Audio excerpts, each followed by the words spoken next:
toti komona na 8 elobi nini balobi nyonso ekozala na suka nango baprofesi oyo toprofetizaka ekosila bakoparla langue ekosila nyonso oyo tozomona ekosila me eloko esila te eza bolingo zala rempli na bolingo bisika oza linga moninga na yo ndenge omilingaka linga voisin na yo linga bana na yo linga bana bato mosusu linga baparent bato mosusu linga entourage na yo ndenge omilingaka nzambe alingaka bato oyo mpe bazolinga baninga mpo na lwa nzambe ezali yo fo sala nanu kolezela te basalela yo nde sala yo nde linga bolingo elikaka justice amen bolingo elikaka justice oyo aza na bolingo aza mutu oyo acceptaka ninga nakoloba neti na français c'est quoi aimer c'est accepter que l'autre comme il est kolinga eza kondima moninga ndenge aza akozala berere na ye me toyebaka kotala bakalite ya mutu kotalaka ka berere ya mutu te talaka mpe ka kalite ya mutu mpo soki otali berere ya mutu ekozala opasi mpo olinga mutu bolingo eza eloko moko malamu yesu masiya yango asalelaki biso bolamu mpo na nini mpo alingaki biso totala parcours ya jésus christ bandaki abotami azosala mosala nzambe alakisaki bolingo partout bisika moko te jésus christ akoleka kuta pasi bongo atika bato wana na pasi bisika moko te jésus christ alekanaka kuta bato malade atika bango na malade compassion wana azalaki nango amour oyo azalaki nango envers bato ebandeki kosenga kaka aguérir abikisa asauver adélivrer eza rempli azali rempli d'amour yango biso bana na ye oyo toza baimitatere na ye na kati ya mokili esengeli na biso tolanda ye lokolo na ye soki oza na bolingo ya bato kolinga te bato wana bakende enfer lelo na mokili tokomi kosepela na pasi ya baninga na mokili tokomi kosepela na humiliation ya baninga na mokili tokomi kosepela na bamalade ya baninga na mokili tokomi kosepela na bapasi ya baninga or eza bongo te jésus christ ye moko asepela na pasi ya baninga te yango omonaki jésus christ andimaki liwa ya pasi ayaki na mokili aya kokufela nga na yo mpo na bolingo zala rempli d'amour bien aimé komitika te linga baninga mpo nzambe epa asepela na yo alinga na yo pardonaka ta nyonso oyo moto akoya asenga bolimbisi ata asenga bolimbisi te yo mikitisa asenga bolimbisi pardonne ye parce que notre Dieu c'est un Dieu qui pardonne. Il a dit si vous ne pardonnez pas aux hommes leurs offenses, votre Père non plus ne vous pardonnera vos offenses. Pour que notre Père nous pardonne, nous devons aussi pardonner aux autres. Nous devons pardonner les autres. Pas offenser biso, oui, mais pardonner. Pardonner kosala eloko te. Eloko nini ekoma kosala biso eza orgueil. Po orgueil ezosala mutu a pardonner te. Azomona ke soki ami kitisi liboso moninga neti moninga na omonela ye. Non, komi kitisa eza na ngom nini synonyme ya faiblesse te. Non, komi kitisa eza synonyme ya force. Mutu ami kitisaka ye aza force spirituellement. Mutu ami kitisaka ye aza force spirituellement. Babi bolingo e pardonnaka. Bolingo e s'enflaka n'orgueil te. Parce que Bible elobi na biso, il fait grâce aux humbles, mais il résiste aux orgueilleux. Ce qu'on a orgueilleux, Dieu résiste à l'orgueillité. Dieu résiste aux hypocrites plutôt. Amen. Ce qu'on a hypocrite, Dieu va résister na yo. Bolingo, ezala sans hypocrisie. Parce que aimer, il faut aimer sincèrement. Aimer une personne sincèrement, comme il est, avec ses fautes, avec ses qualités. Ils sont bato mokili total aka ba faute ya baninga. Mais ba qualité ya baninga total yango te asali yo likambo moko ya mabe obosani bolamu nyonso o mutu wana asalela yo ozi mabe otie na motema non bien aimé tolongola eloko wana tolinga baninga ndenge nzambe alingi biso eloko moko siko nalingi na bakisa parce que tosuki wana mpona bolingo verset clé yango wana napesi bino 1 Corinthiens chapitre 13 obandi na 1 ti na 8 ba verset eza ebele na koyoko bakisa verset mosusu Et ça dans Matthieu 7, 22. Romains 12, 7.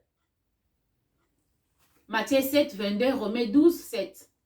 Nabaki ba référence wana mwana nzambe zo Bible na yo pezalaka na habitude ya koméditaka parce que c'est vraiment très profond. Ko méditer ça très important na vie ya mwana nzambe. Mwana nzambe ba kokosa ete soki a méditaka parole de Dieu. Méditaka parole de Dieu. Parole de Dieu ba méditaka yango. Ozi Bible na otangi ata ne fiske un verset par jour et kosalo bien. Oko kene po mokile komi mabe et komi na ba faux pasteur ya mabe o ba sali ba pacte ba signé ba makamuna Satan. Alors pour ça, nous devons être connectés avec la parole de Dieu. Nous devons méditer afin que ba meka ko longola biso na nzela te. Parce que la personne qui médite sa Bible, et ça pas suppose ba serviteur à lokuta ba kosaye. Akoyo kote o comprendre o yazo bimalibanda. Parce que vraiment te matériel kaka ya mbongo ya donner ya faire ceci. Mais o eza base o bakoyo kote ya biso bana nzambe po to bongo la mitema tango Jésus Christ azoya tozala enlever bazote ya biso te. Faut bate ya biso amour au Christ alakisaki ne kulunsu a ba pe sa biso pe yango biso tozala pe na bolingo to lingana parce que so bolingo eza te to kota pete. Mais bazote ya biso amote batika matériel liboso batika makamba mabe liboso batika na ebité makambo ebele. Alors pourquoi il y en a ba piège wana te esengeli na biso to méditer la parole de Dieu. Mutu azana bolingo azala orgueillete aza mutu moko humble bato babandolo ba oh penze ata ba fingi ayaka kaka. Même si on l'insulte, il vient toujours. Il est là toujours. Celui-ci vraiment, c'est quelqu'un, c'est un lâche. Oh, c'est une lâche. Non. Osa lâcheté. Osa lâcheté. Osa na bolingo. Yango no mikiti saka. Po bolingo sans flaque d'orgueil. Bolingo eza patiente. Bolingo ezali makambo ebele. Bolingo efinga kate tout kakate yina kate eluka intérêt personnel te esepelaka na injustice te. Même si on a moqué, comment s'appelle la injustice. Tozo lingaka bisika injustice ezali. Tozo lingaka injustice, justice ensemble. Pendant qu'on pèse, on peut baninga tolingi justice te. Or, l'amour, c'est lui qui est rempli d'amour, a lingaka justice, a sepelaka na justice. Tobongo la mitema. Jésus-Christ azoya kalate. Toza nenga lobaki, toza vraiment dernière génération. Oh, yoza dernière génération.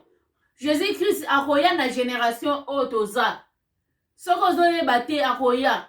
Yango mokile ya mbriye biso ezo kwa mbriye biso makamandenge na ndenge. Po bana nzamba za la distrait na kolata komela kolia ba feti ko sala boye tout distraction na ba maladie, distraction na makambo ebele, tout ça Satan est en train de distraire les enfants de Dieu. Po na boye ba RT tozali po boza la distrait bo prier te. Yango wana bien aimé esengeli na biso to lingana. Po Jésus-Christ azoya kalate. Question moko na lingi na poser biso. Na mi poser na nga moko na kati na biso nyonso otozo tala. Jésus-Christ soki ayelelo akokuto na ngambu nini?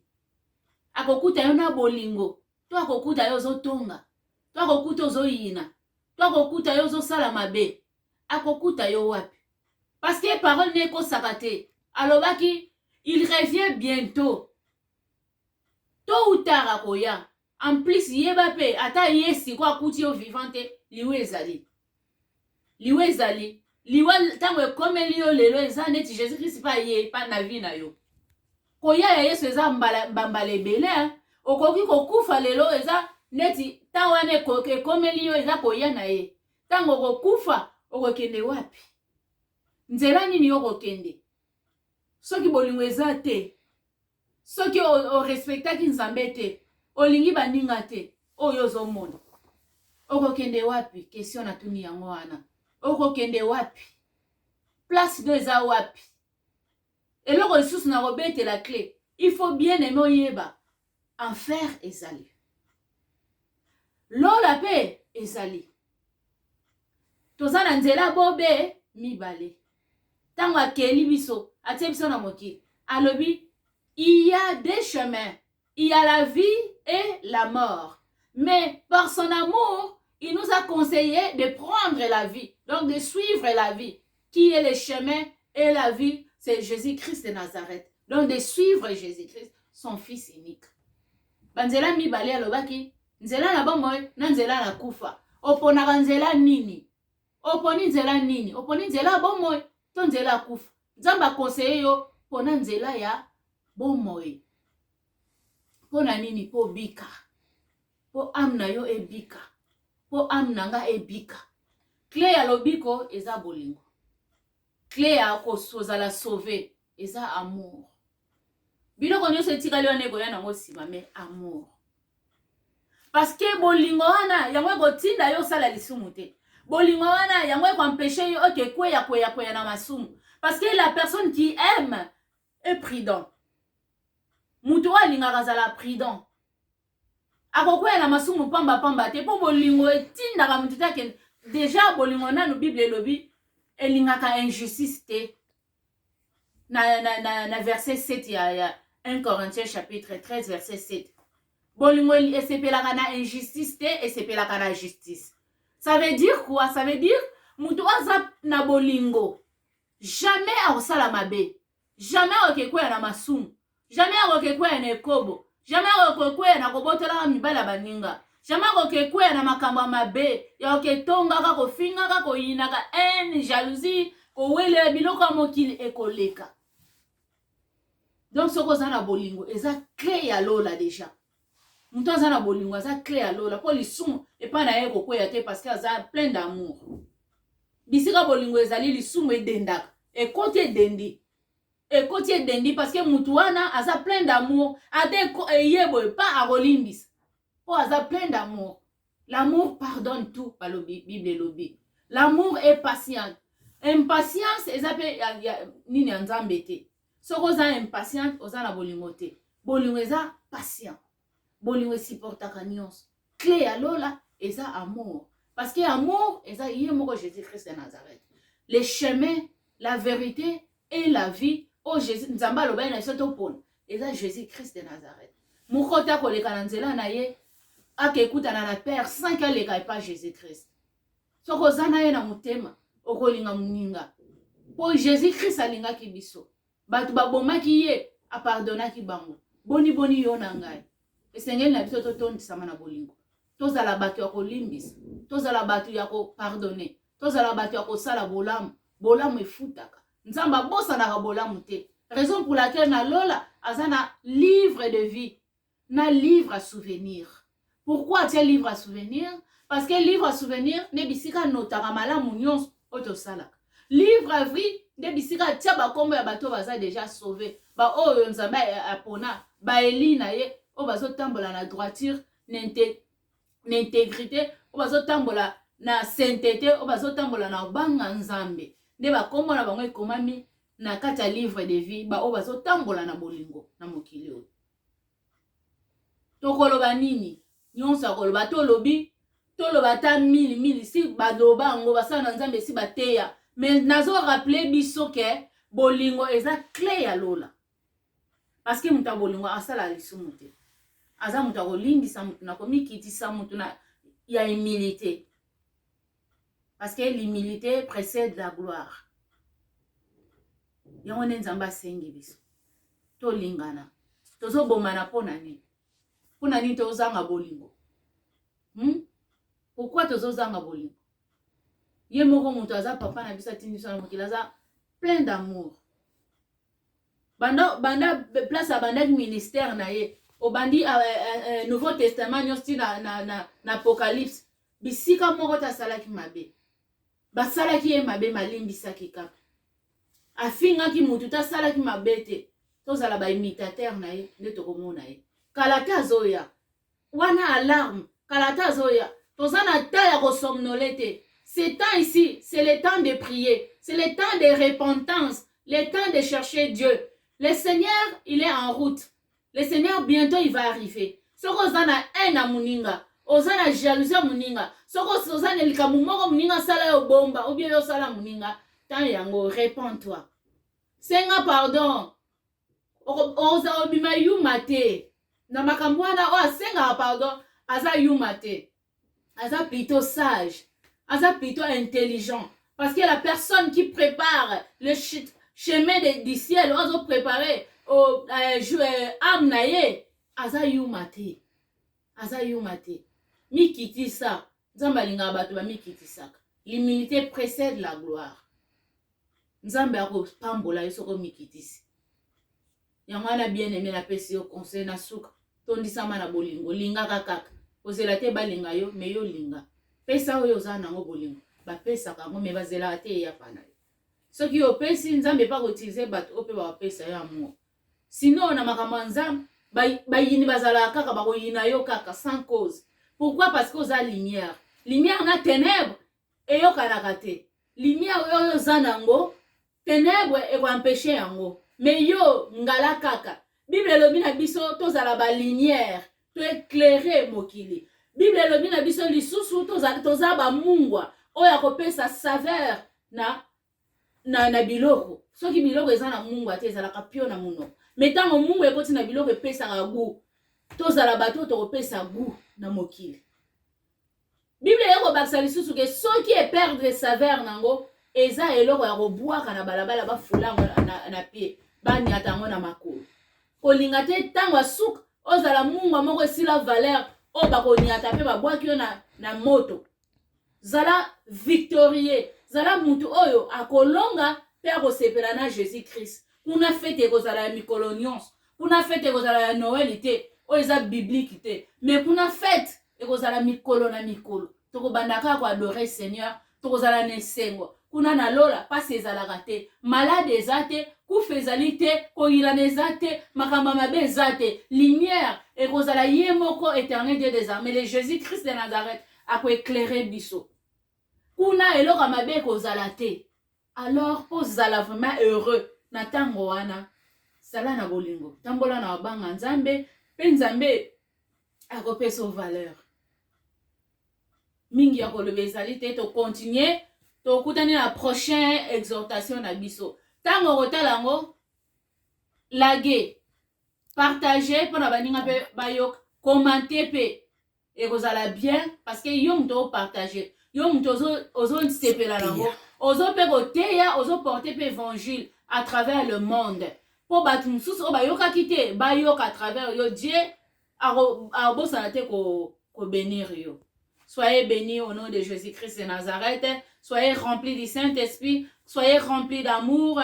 Que l'amour du Seigneur déborde sur vous. Que l'amour du Seigneur soit dans votre cœur. Soyez heureux. Pose à la batteur au limbisa. Na Congo na Togobonde. Éternel Dieu tout-puissant, le Dieu d'amour, le Dieu de toute force, le Dieu puissant. Nous te rendons les actions de grâce parce que tu es merveilleux. Toi qui nous as aimés dès le commencement. Seigneur, nous avons péché dans le jardin d'Éden. Tu es descendu. Oh, nous étions nus. Tu as fabriqué. Alléluia. Oh, salut là-bas. Tu nous as donné pour porter, pour couvrir nos dignités. Alléluia, Seigneur. Tu nous as aimés dès le commencement. Tu as vu, Seigneur, l'homme était en train de périr. Bah, sacrifice à Banyama et ça là qui est le côté. Mais tu as envoyé ton propre fils unique de venir sur cette terre, d'être humilié, d'être insulté à la croix de Calvaire. Accorde-moi un mon frère qui me regarde. Merci Jésus. Merci pour ton amour. Bolingo na yo se justifie à quitter. Et luka ki intérêt na yo mokote. Mais luka ki intérêt à l'univers. Opesi bon mo epona batu ebele babikisa. Ondimi bafinga yo pona batu ebele babikisama. Yawe tika te bolingo ne tonda kati na mitema na biso.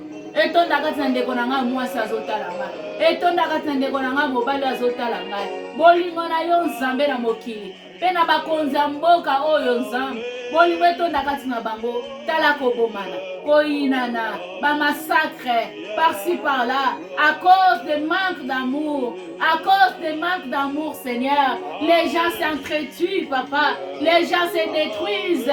Oh Seigneur. Kota kati na bakonzi. Ya Congo surtout. ya monde entier papa batika koboma baninga batala yo nzambe bao babomaki liboso bakotala bakunda bao babomaki liboso bakoma bakufa Mobutu akufa bakunda ye atika richesse eloko nini ya kozala mokili konganye mokili oyo mpe koperdre ame na yo tondisa bolingo na kati ya bakonzi ya mokili oyo baleka na kolinga peuple na bango baleka na kolinga Seigneur mon Dieu mpo bolingo elukaka justice mais injustice te baba injustice etondi na mokili injustice etondi na mokili partout ozokende injustice na injustice bato balingi kosalisana te bato na mokili toyinani mpo na bolingo eza te nzambe na lola yo oza bolingo kota kati na mitema bana bato tia bolingo nzambe tia bolingo nzambe monguna ayaki kolongola bolingo kati na bana bato ayaki kodetruire mitema na kotia bahaine bajalousie bayaki kobarele biso nzela mpo tokota lola te akosi na kombo na Yesu Kristu nabengani ye na mitema bana bato ale bima kende bisika bikauki ozala na esika te na mitema bana nzambe yo ya kolongola bolingo Jésus Christ aza bolingo alingaka bomoko oyo kotia haine oyo kotia jalousie na kati ya mabota na kati ya bisika nyonso na kati ya baninga mpo toyinana satan oza na makoki te tolongaki yo deja Jésus Christ apesaki biso pouvoir tolongaki yo Jésus Christ alongaki na ekulusu à cause de Christ le fils unique de Dieu qui est venu se sacrifier alongaki yo tu n'as pas le pouvoir sur nous serons remplis d'amour tokolinga baninga na nko tokolinga baninga na nko tokosala bolamu yo oza na pouvoir te ya kolongola bolamu kati na mitema na biso na kombo na Yesu Kristo nabomi mutu nyonso akotala video oyo na makila na Yesu Kristo nasengi bolingo na nzambe etonda na mitema mutu tu akotia lisu na ye kaka akobwaka lisu apamba azala rempli d'amour azala rempli d'affection azala rempli ya makambo malamu bongo ine pambwama bongo ine kende liboso nyonso akosala réussir au nom de Jésus-Christ de Nazareth bana nzambe bozala rempli na bolingo ya nzambe na kombo na Yesu Kristo nabombi bavi ya bato nyonso na makila na Yesu Kristo bozala infini et invisible soyez invulnérables au nom de Jésus-Christ de Nazareth. Bamona binote na monguna. Na ne oyo bokota yango au nom de Jésus-Christ. Mais bokomisa yango na suka na kombo na Jésus-Christ. Mon frère et ma sœur azotala ngai akozanga lola te au nom de Jésus-Christ de Nazareth. Akokota parce que lola yango elongola Jésus-Christ avec na mokili. Akufa tuka sopela ki yango makila. Sopela ki yango makila. Apesela ki yango bongo inaye. Poyo na matokota lola. Poyo na nga tolimbisa. Pona yo na nga tozala na vie malamu. Pona yo na nga totondisa malamu. Au nom de Jésus-Christ de Nazareth. Merci Père. Merci le Dieu d'amour. Merci pour ton amour infini, Seigneur. Tu nous as grandement aimés, Seigneur notre Dieu. Tu as donné ta vie, ta propre vie. Oh, c'est la croix des calvaires. Quelle mort, Seigneur. Tu es mort d'une mort honteuse.